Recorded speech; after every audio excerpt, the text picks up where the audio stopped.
بسم الله الرحمن الرحيم بناوي خداي بخشند ومهربان يا أيها النبي لم تحرم ما أحل الله لك تبتغي مرضات أزواجك والله غفور رحيم أي پیغمبر تو بۆچی شتێک لە خۆت حرام دەکەیت کە خدا بۆی حەڵال کردویت دەتەوێت بەو کارە هاوسەرەکانت ڕازی بکەیت لە کاتێکدا هەر خدا خۆی لێ خۆش بوو میهرەبانە.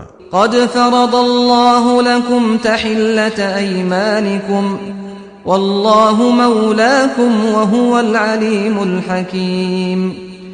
بەڕاستی خدا هەڵوەشانەوەی سوێندەکانتانی بۆ بڕیار داون بەوەی کەفارەتی بدەن ئەو خدایە گەورەتانە و پشتیوان و یارمەتی دەرتانە هەر ئەویش زاتێکی زانا و دانایە. وإذ أسر النبي إلى بعض أزواجه حديثا فلما نبأت به وأظهره الله عليه عرف بعضه وأعرض عن بعض فلما نبأها به قالت من أنبأك هذا قال نبأني العليم الخبير.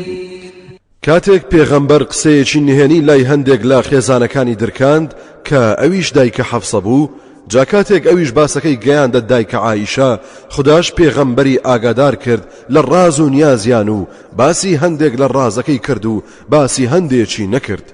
پێغەمبەر صلی الله عليه وسلم گلەیی لە دایکە حەفسە کرد دەربارەی درکاندنی نهێنیەکە. دایکە حەفسە پرسی چێ ئەم هەواڵەی پێگەیاندیت؟ پێغەمبەر صلی الله عليه وسلم وتی خدای زانا و ئاگا منی ئاگادار کرد. ئەم چەند ئاەتە دەربارەی ڕووداوێکی تایبەتیە لە ژیانی پێغەمبەردا صلی الله عليه وسلم کە لە کتێبەکانی سیرەدا باز کراوە. إن تتوبا إلى الله فقد صغت قلوبكما وإن تظاهرا عليه فإن الله هو مولاه وجبريل وصالح المؤمنين والملائكة بعد ذلك ظهير. بۆیە خدای گەورە پێیان دەفەرموێت ئەگەر هەردووکتان داوای تۆ بۆ پەشیمانی بکەن و بگەڕێنەوە بۆ لای خدا ئەوە باشە چونکە دڵەکانتان لە خشتە چوو بوو ترازا بوو. خۆ ئەگەر پشتی یەکتر بگرن دژ بە پێغەمبەر ئەوە چاک بزانن کە خدا خۆی یاری دەدەرێتی و هەروەها جبرائیل و ئیماندارە چاکەکان فریشتەکانیش لەوە و دوا پشتیوانن بۆی. عسى ربه إن طلقكن أن يبدله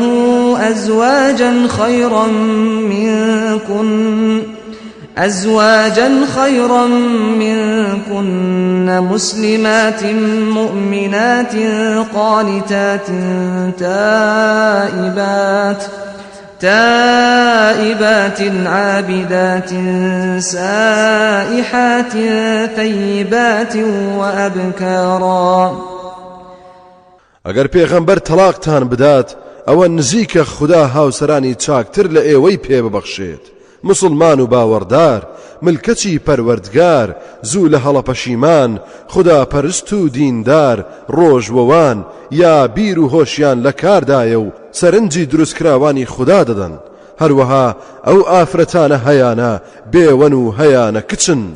يا أيها الذين آمنوا قوا أنفسكم وأهليكم نارا وقودها الناس والحجارة عليها ملائكة غلاظ شداد لا يعصون الله ما أمرهم ويفعلون ما يؤمرون.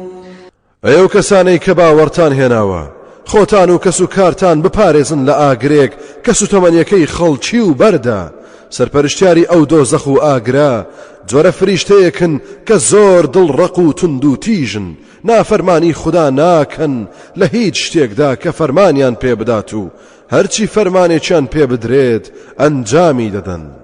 يا أيها الذين كفروا لا تعتذروا اليوم إنما تجزون ما كنتم تعملون. ئەی ئەوانەی بێباوەڕ بوون ئەمڕۆ هیچ پاکانەیەک مەکەن چونکە ئێوە بەڕاستی تەنها پاداشتی ئەو کار و کردەوانەتان دەدرێتەوە کە ئەنجامتان دەدا. يا أيها الذين آمنوا توبوا إلى الله توبة نصوحا عسى ربكم أن يكفر عنكم سيئاتكم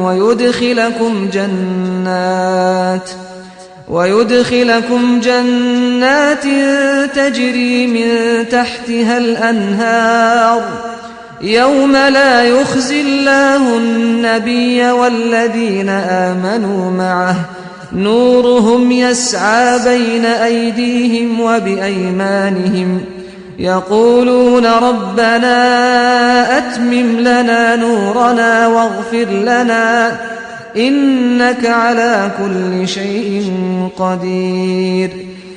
ئەو کەسانەی کە باوەڕتان هێناوە ئێوە بەتەو بۆ پەشیمانیەکی پوخت و دڵسۆزانەوە ڕووبکەنەوە خوددا نزیکە پەروەردگارتان لە هەڵە و گوناهەکانتان خۆش ببێت و بتان خاتە باخەکانی بەهەشتەوە کە چەندەها ڕووبار بەژێر درەخت و کۆشکەکانیدا دەڕوات. ڕۆژێک دێت کە خوددا پێغەمبەر و ئەوانەی لە خزمەتیدان خەجاڵەت و شەرمەزار ناکات، نور و ڕووناچیان دەدرەوشێتەوە و دێت و دەچێت لە بەردەم و لای ڕاستیانەوە و دەڵێن پەروەردگارە ئەم نور و ڕووناچیەمان بۆ زیاد بکە و لێمان خۆش ببە چونکە بەڕاستی تۆ دەسەڵاتت بەسەر هەموو شتێکدا هەیە. يا أيها النبي جاهد الكفار والمنافقين واغلظ عليهم ومأواهم جهنم وبئس المصير. أي پێغەمبەر کۆشش بکە و بجەنگە دژی کافر و دووڕوەکان و تند و تیژ بە لەسەریان ئەوانە شوێنیان دۆزەخە ئای کە سەرنجامێکی خراپە. ضرب الله مثلا للذين كفروا امرأة نوح وامرأة لوط كانتا تحت عبدين من عبادنا صالحين فخانتاهما فلم يغنيا عنهما من الله شيئا وقيل ادخلا النار مع الداخلين. خدا نمونەی هێناوەتەوە بە ژنی نوح و لوط بۆ ئەوانەی کە بێباوەڕ بوون کە ئەو دوو ئافرەتە هاوسەری دوو بەندەی چاک و پاچی ئێمە بوون کەچی خیانەتیان لێکردن بەوەی باوەڕیان پێی نەبوو، غەیبەتیان دەکردن، گاڵتەیان پێدەکردن. ئیترەوە پێغەمبەرانە فریای هاوسەرەکانیان نەکەوتن لە قیامەتدا بەو ژنانە دەوترێت بچنە ناو ئاگری دۆزەخەوە لەگەڵ ئەوانەدا کە دەچنە ناوی. وضرب الله مثلا للذين آمنوا امرأة فرعون إذ قالت رب ابن لي عندك بيتا في الجنة ونجني من فرعون وعمله ونجني من القوم الظالمين. هەروەها خدا نمونەی هێناوەتەوە بە هاوسەرەکەی فرعون بۆ ئەوانەی کە باوەڕیان هێناوە کاتێک وتی پەروەردگارە لەلای خۆت لە بەهەشتدا ماڵێکم بۆ دروست بکە تا بەردەوام بە دیدارت شاد ببم و لە دەست فرعون و کار و کردەوەی ڕزگارم بکە و لە دەست ئەم قەومەستەم کارش دەربازم بکە. ومريم ابنة عمران التي أحصنت فرجها فنفخنا فيه من روحنا وصدقت بكلمات ربها وكتبه وكانت من القانتين. هەروەها نمونەی هێناوەتەوە بە مەریەمی کچی عیمرانیش کە داوێنی خۆی بە پاچی ڕاگرت، ئێمەش لەو ڕۆحەی کە بەدەستمانە فومان پێدا کرد، ئەویش باوەڕی تەواوی هەبوو بە گفتار و فەرمانەکانی پەروەردگاری و هەمیشە و بەردەوام ملکەچ و فەرمان بەردار و خوداناس و